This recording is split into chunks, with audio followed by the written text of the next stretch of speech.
रात के करीब 12 बजे मुझे नींद से जागकर वॉशरूम जाने की जरूरत महसूस हुई। मैं चुपचाप उठा और वॉशरूम की तरफ चला गया। थोड़ी देर बाद जब मैं वापस आया तो मैंने देखा कि भाभी बेड पर सोई हुई थी, लेकिन उनकी पीठ मेरी तरफ थी। कमरे में हल्की सी रोशनी थी, जिससे मुझे भाभी की सिल्क की नाइटी की चमक दिखाई दे रही थी। मैंने धीरे से अपने कदम बढ़ाए और देखा कि भाभी गहरी नींद में थी। उनका चेहरा शांति से भरा हुआ था और उनकी नाइटी ऊपर तक उठी हुई थी। उनका सारा सामान साफ दिख रहा था। ये देखकर मेरी हालत खराब हो गई। मेरा सोया हुआ घोड़ा जाग गया था। फिर वहीं पर भाभी को मेरा नामकरण था। मैं गुड़गांव शहर का रहने वाला हूं। मेरे घोड़े का साइज 7 इंच लंबा और 3 इंच मोटा है। कुछ दिन पहले की बात है, जब मैं अपना इंटरव्यू देने के लिए दिल्ली से राजस्थान जा रहा था। ट्रेन में बैठा तो मेरे सामने वाली सीट पर एक भाभी बैठी थी। वह बेहद सुंदर और आकर्षक लग रही थी। उनका चेहरा एक अलग ही चमक लिए हुए था और उनके लंबे बाल उन्हें और भी खूबसूरत बना रहे थे। उनका भरा हुआ बदन, गोल गोल संतरे और मस्त गठीला शरीर, भाभी को देखकर मुझे बेहद सुकून और मजा आ रहा था। आत्मविश्वास ने मेरी नजरें उनकी ओर खींच ली। ट्रेन चलते चलते मैंने सोचा, क्या मैं उनसे बात करूं? फिर मैंने हिम्मत जुटाई और उनसे बातचीत शुरू की। भाभी ने मुस्कुराते हुए जवाब दिया, आप कहाँ जा रहे हैं? मैंने बताया कि मैं राजस्थान जा रहा हूँ, जयपुर, जहाँ मेरा एक इंटरव्यू है। ये सुनकर वह बोली, अच्छा, मैं भी राजस्थान की रहने वाली हूँ, दिल्ली अपने पति से मिलने आई थी। फिर मैंने उनका नाम पूछा तो भाभी ने अपना नाम रिया बताया। मैंने कहा, अच्छा, आप राजस्थान में किस जगह पर रहती हो? उसने कहा, मैं भी जयपुर में रहती हूँ। हमें एक दूसरे से बातें करते करते अच्छा लगने लगा। भाभी की बातें सुनकर मुझे उनका व्यक्तित्व और भी पसंद आने लगा। ट्रेन में सफ़र करते हुए हमने अपने अपने जीवन के बारे में और भी कई बातें साझा की। मैंने बताया कि मेरा इंटरव्यू एक आईटी कंपनी में है और भाभी ने मुझे प्रोत्साहित किया। भाभी के साथ ऐसे ही इधर उधर की बातें चलती रहीं। मैं पूरे रास्ते उन्हें ही देखता रहा। वह बहुत ही मस्त माल लग रही थी। शायद भाभी ने भी नोटिस कर लिया था, मगर उन्होंने मुझसे कुछ नहीं बोला। रात के करीब 11 बजे ट्रेन जयपुर स्टेशन पर रुकी। मैं और रिया भाभी दोनों ही ट्रेन से बाहर निकले। भाभी का बैग बहुत भारी था, तो मैंने उनकी मदद के लिए कहा, भाभी लाओ, मैं आपका बैग उठा देता हूं। उन्होंने मुझे बड़े विनम्रता से धन्यवाद कहा और हम दोनों स्टेशन से बाहर आ गए। जयपुर में रात गहराने लगी थी और आसपास ज्यादा लोग नहीं दिख रहे थे। स्टेशन के बाहर पहुंचकर भाभी ने मुझसे पूछा, अब रात को कहाँ ठहरने का सोचा है? मैंने सोचा कि शायद होटल ढूंढना पड़ेगा, लेकिन भाभी ने कहा, अगर तुम्हें कोई दिक्कत ना हो तो हमारे घर आ सकते हो। घर पास में ही है और तुमने मेरी मदद भी की है। मुझे भी रात में बैग उठाने में मुश्किल हो रही है। मैंने थोड़ी देर सोचा और फिर हामी भर दी। रात काफी हो चुकी थी और मुझे भी होटल ढूंढने की जगह भाभी के घर जाना ज्यादा सही लगा। हम दोनों रेलवे पटरी पार कर भाभी के घर की तरफ बढ़े। चलते चलते मैंने भाभी से पूछा, आपका घर कितना दूर है? भाभी ने मुस्कुराते हुए कहा, बस थोड़ी दूर और। तुम देखना, मेरे घर का माहौल बहुत अच्छा है। उनकी बात सुनकर मुझे राहत मिली और मैंने सोचा कि ये शायद एक नई दोस्ती की शुरुआत हो सकती है। जब हम उनके घर पहुंचे तो भाभी ने दरवाज़ा खोला और मुझे अंदर आने को कहा। अंदर पहुंचकर मैंने कहा, थैंक यू भाभी। भाभी ने कहा, थैंक यू तो मुझे कहना चाहिए, तुमने मेरी बहुत मदद की है। घर के अंदर एक हल्की सी रोशनी थी और दीवारों पर लगे चित्रों ने घर को एक खास माहौल दिया था। फिर उन्होंने मुझसे पूछा, करण, तुम्हें भूख लगी है क्या? खाना पसंद करोगे? मुझे भी थोड़ी भूख लग रही थी, तो मैंने कहा, भाभी चावल बना लो, जल्दी बन जाएंगे। भाभी हंसी और बोली, ठीक है, मैं कपड़े चेंज करके आती हूँ। तुम भी सामने वाले कमरे में जाकर कपड़े बदल लो और थोड़ा आराम कर लो। मैं उस कमरे में चला गया जहां उन्होंने इशारा किया था। वहां जाकर मैंने अपने कपड़े बदले और हाथ मुंह धोकर तैयार हो गया। मैंने एक आरामदायक लोअर और टी शर्ट पहन ली थी। थोड़ी देर बाद भाभी अपने कमरे से बाहर आई। उन्होंने काले रंग की सिल्क की नाइटी पहनी हुई थी, जो बहुत ही खूबसूरत लग रही थी। उनके कपड़े सादे थे, पर उन पर बहुत अच्छे लग रहे थे। मैंने उन्हें देखा और वे मुस्कुराते हुए बोली, क्या हुआ, ठीक नहीं लग रही हूं क्या?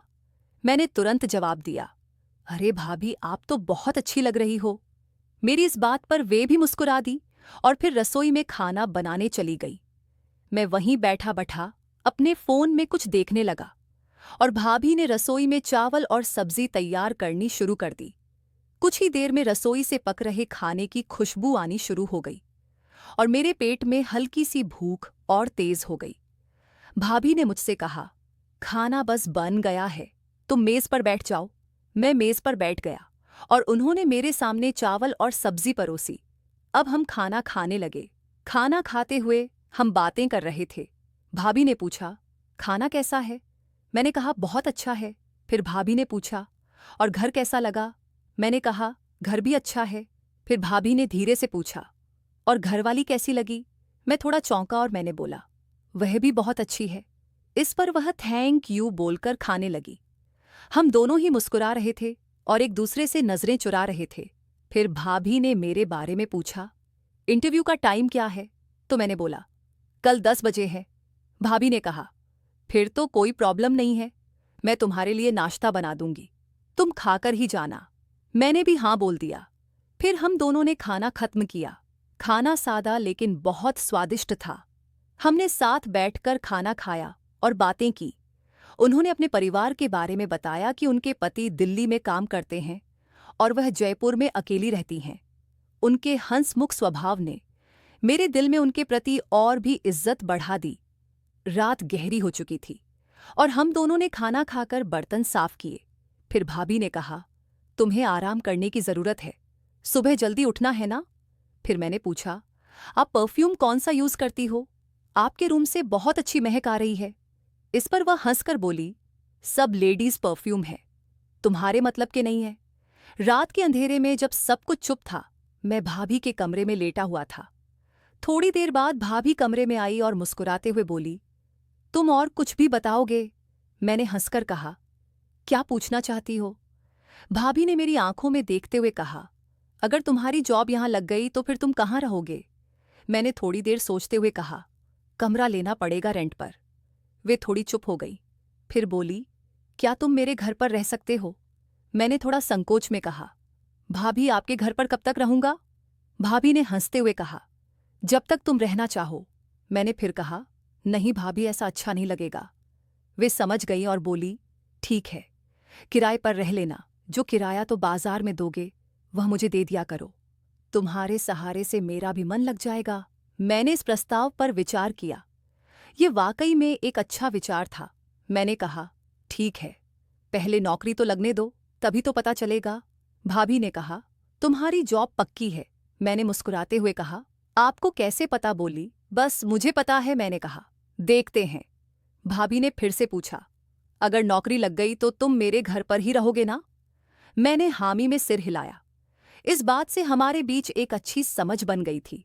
फिर थोड़ी देर बातें करने के बाद मैंने कहा, भाभी, अब हमें सो जाना चाहिए, सुबह मुझे भी जाना है। भाभी बोली, अरे हाँ, मुझे भी जॉब पर जाना है। वे भी किसी कंपनी में काम करती थी। मैंने पूछा, मैं यहाँ कहाँ सो जाऊं? भाभी ने कहा, तुम मेरे पास सो जाओ, हम दोनों साथ में सो जाएंगे। मैंने थोड़ी हिचकिचाहट दिखाई और कहा, नहीं, मुझे दूसरे कमरे में सोना है। भाभी ने फिर कहा, दूसरे कमरे में सफाई नहीं है, तुम यहीं पर मेरे कमरे में ही सो जाओ। अंततः मैंने उनकी बात मान ली। मैंने उनसे बिस्तर मांगा और नीचे डालकर सो गया। भाभी ने कहा, यह मेरे बेड पर मेरे साथ ही सो जाओ। मैंने मना कर दिया, लेकिन भाभी ने ज्यादा कुछ नहीं कहा। वे मुझे कंधा देकर बेड पर लेट गई और मैंने नीचे लेटने का फैसला किया। धीरे धीरे कमरे का माहौल शांत हो गया। रात के सुकून भरे माहौल में मुझे लगा कि यह अनजानी मुलाकात हमारे लिए नए अध्याय की शुरुआत हो सकती है। अब रात के करीब 12 बजे मैं उठा और वॉशरूम चला गया। जब वापस आया तो देखा भाभी मेरी तरफ पीठ करके लेटी हुई थी और उनकी नाइटी ऊपर तक उठी हुई थी। उनका सारा सामान साफ दिख रहा था। ये देखकर मेरी हालत खराब हो गई। मेरा सोया हुआ घोड़ा जाग गया था, लेकिन मैंने कंट्रोल करके सो गया। सुबह भाभी ने 7 बजे उठा दिया और बोली, उठो और अभी चाय पी लो। मैंने मना करते हुए कहा, भाभी मैं चाय नहीं पीता। इस पर भाभी बोली, कोई बात नहीं, थोड़ी सी पी लो, मैंने तुम्हारे लिए बहुत प्यार से बनाई है। मैंने उनकी तरफ देखा तो उनकी आंखों में कुछ अलग ही चमक थी और बात करने का तरीका भी बदल चुका था। अब हर बार डबल मीनिंग में कर रही थी, लेकिन मैं अनजान बनकर सब कुछ इग्नोर कर रहा था। फिर मैं तैयार होकर जाने लगा तो भाभी बोली, इंटरव्यू के बाद मुझसे मिलकर जाना और जॉब का क्या हुआ, मुझे बताकर जाना। मैं ओके बोलते हुए निकल गया। मैं एक ऑटो पकड़कर इंटरव्यू देने पहुंच गया। जब मैं दिन में 3 बजे वापस आया तो भाभी का घर लॉक था। मेरे कपड़े अभी भी अंदर ही थे और मैं भाभी का फोन नंबर लेना भी भूल गया था। मैंने भाभी के आने का वेट किया। शाम को 5 बजे भाभी आई। वह जीन्स और टॉप में मस्त पटाखा माल लग रही थी। आते ही भाभी बोली, ओह सॉरी, मैं तुम्हें तो भूल ही गई थी कि तुम मेरा इंतजार कर रहेगे। उन्होंने जल्दी से गेट खोला और अंदर आने को बोलने लगी। फिर भाभी बोली, तुम थोड़ा रुको, मैं कपड़े चेंज करके अभी आती हूँ। आज भाभी लोअर और एक डीली सी टी शर्ट पहनकर बाहर आई। भाभी बोली, हाँ अब बताओ क्या हुआ। मैंने कहा, मुझे घर जाना है। इस पर भाभी थोड़ा उदास हो गई और बोली, क्या हुआ, इंटरव्यू सही नहीं हुआ क्या, जॉब नहीं लगी? ऐसा कैसे हो सकता है, तुमको मना कैसे कर सकते हैं वह लोग? ऐसा लग रहा था कि मानो जैसे उनको इस बात का बहुत दुख हुआ हो। मैंने भाभी से कहा, ऐसी कोई बात नहीं है, मेरी जॉब लग गई है और मुझे 3 दिन बाद जॉय करना है। इस पर भाभी खुश होकर पूछने लगी, फिर घर क्यों जा रहे हो? उनके पूछने से साफ पता चल रहा था कि जैसे भाभी को मेरा जाना अच्छा नहीं लग रहा था। मैंने कहा, मेरे पास इतने कपड़े नहीं हैं, मैं अपने घरवालों से मिल आऊंगा और अपने कपड़े भी ले आऊंगा और कुछ जरूरी सामान भी लाना है। इस पर भाभी ने एक आशा भरी निगाहों से पूछा, वापस तो आओगे ना? उनकी आंखों से साफ लग रहा था कि जैसे मेरे बिना भाभी का मन ही नहीं लग रहा हो। मैंने भाभी से कहा, भाभी मैं जरूर आऊंगा। फिर भाभी थोड़ा खुश हो गई और बोली, जाओगे कब? ट्रेन कब की है? मैंने बोला, कल मॉर्निंग की है, नाइट की ट्रेन में कोई सीट नहीं है। इस पर भाभी बहुत ज्यादा खुश हो गई और बोली, ओके, तो फिर आज तुम्हारे लिए रूम की सफाई करते हैं और शाम को पार्टी करते हैं। मैंने बोला, पार्टी किस लिए? भाभी बोली, अरे तुम्हारी जॉब लग गई है इसलिए पार्टी करते हैं, चलो पार्टी दो। मैंने उनसे कहा, मगर मेरे पास इतने पैसे नहीं हैं। इस पर भाभी बोली, कोई बात नहीं, पार्टी में दे दूंगी, जब तुम्हारी सैलरी आ जाए तो वापस कर देना। फिर हम दोनों ने खाना खाया और रूम की सफाई करने में लग गए। सफाई करते करते देर हो गई थी। भाभी ने पूछा, खाना घर पर खाओगे या बाहर? मैंने कहा, घर पर ही खाएंगे। फिर भाभी ने पूछा, और पीना कहाँ है? इस पर मैं थोड़ा चौंका और बोला, क्या मतलब? भाभी बोली, ड्रिंक नहीं करते हो क्या? मैंने बोला, करता हूं, मगर इससे पहले मैं कुछ और बोलता। तब तक भाभी बोली, बस तो फाइनल तुम बाहर से बोतल ले आना, तब तक मैं कुछ खाने के लिए बनाती हूं। उन्होंने मुझे 1,000 दिए और बोली, एक रेड लेबल की बोतल और कुछ फ्रूट्स और कुछ ड्राई फ्रूट्स ले आना, और हाँ, एक सिगरेट का पैकेट भी ले आना। मैं उनके पैसे लेकर दुकान पर बोतल लेने पहुंचा तो देखा 970 की एक बोतल मिल रही थी। सच में मैं तो कभी ब्लेंडर स्प्राइट के ऊपर ही नहीं गया था। खैर मैंने एक बोतल ले ली और कुछ फ्रूट और ड्राई फ्रूट लेकर घर आ गया। तब तक भाभी ने खाना तैयार कर दिया था। आलू गोभी की सब्जी और पूरी बन चुकी थी। भाभी ने मुझे आते देखकर कहा, तुम अपने कपड़े चेंज कर लो, ये कपड़े गंदे हो गए हैं, जल्दी से नहाकर फ्रेश हो जाओ। तब तक मैं भी नहाकर फ्रेश हो जाती हूँ। फिर मैंने कहा, मगर मेरे पास तो दूसरे कपड़े नहीं हैं। भाभी ने मुझे एक लोअर और एक टी शर्ट लाकर दी और बोली, ये पहन लो। मैं भी उनके दिए कपड़ों को लेकर अपने रूम में आ गया और नहाकर कपड़े पहन लिए। जब मैं भाभी के रूम में पहुंचा तो भाभी अभी तैयार हो रही थी। मैंने आवाज दी तो बोली, तुम सामान लाओगे, तब तक मैं आती हूँ। उन्होंने मुझे गिलास, पानी की बोतल और प्लेट वगैरह के बारे में बताया कि किचन में सब रख दिया है। मैंने सब कुछ सेट कर दिया, ड्राई फ्रूट काट दिए और ड्राई फ्रूट प्लेट में सजा दिए। दोनों गिलासों में पैक बनाकर रख दिया। मैं ड्राइंग रूम में बैठा था और टेबल पर सब सामान तैयार था। जैसे ही भाभी अंदर कमरे से आई, मैं उनको देखता ही रह गया। भाभी ने एक छोटा सा निकक्कर पहना हुआ था और एक छोटी सी बनियान पहनी हुई थी जिसमें से भाभी का सिर्फ सामान और संतरे छिपे हुए थे। बाकी सब कुछ साफ दिख रहा था। मैं भाभी के संतरे को ही देखे जा रहा था और ये बात भाभी ने भली भांति समझ ली थी। उन्होंने इठलाकर पूछा, क्या देख रहे हो? मैंने उनके संतरों से नजर हटाते हुए बोला, कुछ नहीं, बस आपकी खूबसूरती देख रहा था। वह हंसने लगी और मैं पानी की बोतल उठाकर गिलास में पानी डालने लगा। भाभी मेरे पास ही मेरे बगल में बैठ गई। उनके बदन से बहुत अच्छी खुशबू आ रही थी। उनके परफ्यूम की महक मदहोश कर देने वाली थी। फिर हम दोनों ने एक पैग लिया और चीयर्स बोलकर लेने लगे। तभी भाभी बोली, मैं तुम्हें कैसी लग रही हूं? मैंने कहा, सच में भाभी आप बहुत अच्छी लग रही हो। भाभी बोली, बहुत अच्छी लग रही हूं या कुछ और भी लग रही हूं? मैंने कुछ नहीं बोला और पैग को एक झटके में खाली कर दिया। अब दूसरा पैग बनाने के लिए मैंने बोतल उठा ली। भाभी ने कहा, अरे इतनी जल्दी क्या है, रुको भी, इस बार पैग मैं बनाती हूं। यह कहकर भाभी ने अपना पैग नीचे रखा और हाथ से बोतल लेकर दूसरा पैग बना दिया। फिर पैग खत्म करके भाभी ने सिगरेट की डिब्बी उठाई और एक सिगरेट निकाली और लगा ली। भाभी टांगे खींचते हुए बोली, करण, एक बात पूछूं? मैंने कहा, भाभी पूछो ना। भाभी ने कहा, सच बताओगे या झूठ? मैंने कहा, सच बताऊंगा। भाभी ने कहा, तुम्हारी कितनी गर्लफ्रेंड है? ये सुनकर मैं भाभी की तरफ देखने लगा। भाभी ने मेरी तरफ आंख दबाते हुए कहा, बताओ ना। मैंने कहा, भाभी बस एक ही है। भाभी ने कहा, तुमने उसके साथ कभी संबंध बनाए हैं या नहीं? मैंने कहा, हाँ। भाभी ने कहा, कितनी बार? मैंने कहा, बस 2 बार। ये कहते हुए उन्होंने सिगरेट को मेरी तरफ बढ़ा दिया। मैंने सिगरेट ली और भाभी की तरफ देखने लगा। अब भाभी मुझको बहुत ज्यादा माल लग रही थी। बस मन कर रहा था कि इस हॉट इंडियन भाभी को यहीं पर पटक कर बस इसके साथ अब भी लूडो खेल लूं। भाभी ने झुककर अपने संतरे दिखाए और पूछा, क्या देख रहे हो? कुछ सोच रहे हो? मैं चुप रहा।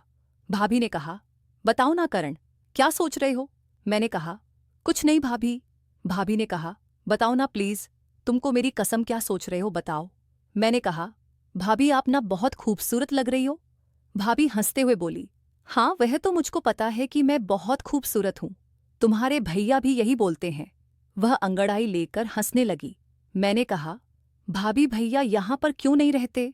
वह बोली, तुम्हारे भैया दिल्ली में जॉब करते हैं और मेरी जॉब यहीं पर है, इसीलिए हम दोनों अलग अलग रहते हैं, लेकिन जब मन करता है तो मिल लेते हैं। अभी मैं उनसे मिलने ही गई थी, कभी अब भी मिलने आ जाते हैं। मैं कुछ नहीं बोला। भाभी ने कहा, तुम बताओ तुम कैसे मिलते हो अपनी गर्लफ्रेंड से? मैंने कहा, जब भी मौका मिलता है तब मिल लेते हैं, नहीं तो कोई बात नहीं। इन बातों के बीच हमारे गिलास खाली हो गए थे। भाभी ने बोतल उठाई और पैग बनाने लगी। हम दोनों ने पैग खत्म किया और मैंने सिगरेट सुलगा ली। तब मैंने महसूस किया कि भाभी का हाथ मेरी जांघ पर घूम रहा था। मैंने भाभी की तरफ देखा तो भाभी मुस्कुरा रही थी। फिर भाभी ने मेरे हाथ की सिगरेट ले ली और तस मारकर मेरे मुंह पर मारती हुई बोली, मुझको तुम बहुत अच्छे लगने लगे हो। मैंने कहा, भाभी अब तो आप भी मुझको बहुत अच्छी लगने लगी हो, पर क्या करूं, आपकी शादी हो गई है ना, नहीं तो मैं अभी के अभी आपसे शादी कर लेता। ये कहकर मैं हंसने लगा। भाभी ने कहा, कोई बात नहीं करण, मैं भी तुमसे शादी नहीं कर सकती, पर तुम मेरे साथ कुछ भी कर सकते हो। इस पर मैं सोचने लगा और बोला, कुछ भी? भाभी बोली, हाँ कुछ भी जो तुम्हारा मन करे। मैंने फिर से कहा, देख लेना मैं कुछ भी कर सकता हूं। भाभी बोली, करके दिखाओ, तभी तो पता चलेगा कि क्या क्या कर सकते हो। दोस्तों, मुझे उम्मीद है कि आपको मेरी कहानी में मजा आ रहा होगा। फिर हॉट इंडियन भाभी की रात भर लूडो का गेम खिलाया। फिर भाभी ने बोला, बहुत मजा आया। मॉर्निंग में मेरी ट्रेन थी, तो फिर भाभी ने बोला, चलो अब जाओ और जल्दी से वापस आकर मेरी बची हुई आग को बुझा देना, मैं तुम्हारा इंतजार करूंगी। कहानी में एक ऐसा प्रसंग है जहां एक महिला के प्रति रवैया अत्यंत संवेदनशील और मर्यादा से परे होता है। इस तरह की स्थितियों से यह शिक्षा मिलती है कि किसी भी रिश्ते में, चाहे वह पारिवारिक हो या दोस्ताना, मानवीय गरिमा और मर्यादा का ध्यान रखना बहुत जरूरी है। एक सच्चा संबंध तभी फलता फूलता है जब उसमें दोनों पक्ष एक दूसरे के आत्मसम्मान का आदर करते हैं। हमें यह सीखना चाहिए कि किसी व्यक्ति की निजी सीमाओं का सम्मान करना और उन्हें कभी असहज महसूस न कराना चाहिए। कहानी का एक प्रमुख हिस्सा यह दिखाता है कि कैसे नैतिकता और आत्मसंयम की कमी एक व्यक्ति को गलत मार्ग पर ले जा सकती है। करण का अपनी भावनाओं पर नियंत्रण न कर पाना यह दर्शाता है कि किसी के प्रति आकर्षण होना स्वाभाविक है, लेकिन आत्मसंयम बनाए रखना अत्यंत आवश्यक है। हर परिस्थिति में हमें यह ध्यान रखना चाहिए कि हमारे कार्य न केवल हमें बल्कि दूसरों को भी प्रभावित करते हैं। इसलिए अपने विचारों और इच्छाओं पर नियंत्रण पाना, संयम बनाए रखना और नैतिकता की दिशा का पालन करना चाहिए। कहानी से यह भी सीखने को मिलता है कि रिश्तों में भरोसा और सम्मान का महत्व क्या होता है। कहानी के पात्रों के बीच आपसी व्यवहार से यह साफ है कि यदि रिश्तों में विश्वास और सम्मान ना हो तो वे संबंध लंबे समय तक टिक नहीं सकते। विशेषकर पुरुष महिला संबंधों में सम्मान और गरिमा का विशेष स्थान होता है। ये संबंध चाहे भाई बहन, दोस्त या सहयोगी का हो, एक दूसरे के प्रति ईमानदारी और सम्मान सर्वोपरि है। कहानी में यह भी स्पष्ट रूप से दिखाया गया है कि कैसे किसी के प्रति अस्वाभाविक विचार और स्वार्थपर्दा नुकसान पहुंचा सकते हैं। किसी भी प्रकार के रिश्ते में स्वार्थ से बचना चाहिए, क्योंकि यह रिश्तों को तोड़ने और नुकसान पहुंचाने की क्षमता रखता है। व्यक्तिगत इच्छाओं और भावनाओं को दूसरों पर थोपना या उन्हें अपने स्वार्थ के लिए इस्तेमाल करना गलत है। एक और महत्वपूर्ण सीख ये है कि व्यक्ति को आत्म जागरूक होना चाहिए और यह समझना चाहिए कि उसकी इच्छाएं और भावनाएं क्या हैं और वह इन्हें कहाँ सीमित रखना है। एक विकसित और परिपक्व सोच वाले व्यक्ति को अपनी सीमाओं का ध्यान रखना चाहिए और दूसरों के प्रति संवेदनशील होना चाहिए। एक नैतिक और मानसिक रूप से विकसित व्यक्ति वही होता है जो दूसरों की भावनाओं और सीमाओं का सम्मान करता है। समाज में हर व्यक्ति की अपनी जिम्मेदारियां होती हैं, जिन्हें निभाना आवश्यक है। किसी भी अनैतिक कार्य से समाज पर नकारात्मक प्रभाव पड़ता है। कहानी से यह भी सीख मिलती है कि अनुशासन और सामाजिक जिम्मेदारी को समझना और उसका पालन करना जरूरी है। कोई भी कार्य जो समाज के मूल्यों और आदर्शों के खिलाफ जाता है, उसका परिणाम नुकसानदायक हो सकता है। इसलिए हर व्यक्ति को समाज के प्रति अपनी जिम्मेदारियों का ख्याल रखना चाहिए। किसी भी संबंध की नींव विश्वास, ईमानदारी और पारस्परिक समझ पर होती है। अगर रिश्ते इन बातों पर आधारित नहीं होते तो उनमें विवाद और दरार आना स्वाभाविक है। इसलिए हर रिश्ते में समय समय पर संवाद, समझदारी और विश्वास बनाए रखना चाहिए ताकि वे स्वस्थ और लंबे समय तक टिक सके। कहानी यह भी सिखाती है कि हमें हर परिस्थिति में अपने विवेक और सही निर्णय लेने की क्षमता का उपयोग करना चाहिए। गलत निर्णय लेने से न केवल हमारा नुकसान होता है, बल्कि इससे दूसरों पर भी नकारात्मक प्रभाव पड़ सकता है। इसलिए किसी भी परिस्थिति में सही सोच और समझदारी का उपयोग करना जरूरी है। हमें यह भी समझना चाहिए कि किसी भी संबंध में समानता का होना जरूरी है। रिश्तों में बराबरी होनी चाहिए, चाहे वह व्यक्तिगत संबंध हो या पेशेवर। असमानता के कारण संबंधों में तनाव और टकराव पैदा हो सकता है, जो कि किसी के लिए भी अच्छा नहीं होता। महिलाओं के प्रति सम्मान, संवेदनशीलता और समानता हर समाज की नींव होनी चाहिए। कहानी का एक और प्रमुख पहलू यह है कि समाज में स्वस्थ मानसिकता का विकास करना आवश्यक है। एक ऐसी मानसिकता जो दूसरों के प्रति सम्मान, सद्भावना और सहिष्णुता का समर्थन करे। ऐसे समाज में जहां लोग एक दूसरे की भावनाओं और सीमाओं का आदर करते हैं, वहीं पर सच्चे और स्वस्थ संबंध पनपते हैं। इसलिए हर व्यक्ति को अपने विचारों और कार्यों पर ध्यान देना चाहिए ताकि वह समाज में सकारात्मक योगदान दे सके। कुल मिलाकर यह कहानी यह सिखाती है कि जीवन में आत्मसंयम, नैतिकता, सम्मान और सही निर्णय लेना अत्यंत महत्वपूर्ण है। हमें अपने विचारों, इच्छाओं और कार्यों पर ध्यान देना चाहिए और दूसरों के प्रति संवेदनशीलता और सम्मान का भाव रखना चाहिए। जब हम इन शिक्षाओं का पालन करेंगे, तभी हम एक बेहतर समाज का निर्माण कर पाएंगे, जहां सभी लोग सम्मानपूर्वक और गरिमा के साथ जीवन व्यतीत कर सकें। तो दोस्तों, ये थी आज की कहानी। इस कहानी के बारे में आपकी क्या राय है, ये कमेंट बॉक्स में ज़रूर बताएं। अगर आपको कहानी पसंद आई हो तो वीडियो को लाइक करें, चैनल को सब्सक्राइब करें और बेल आइकन पर क्लिक करके इसे ऑन पर सेट करें। धन्यवाद।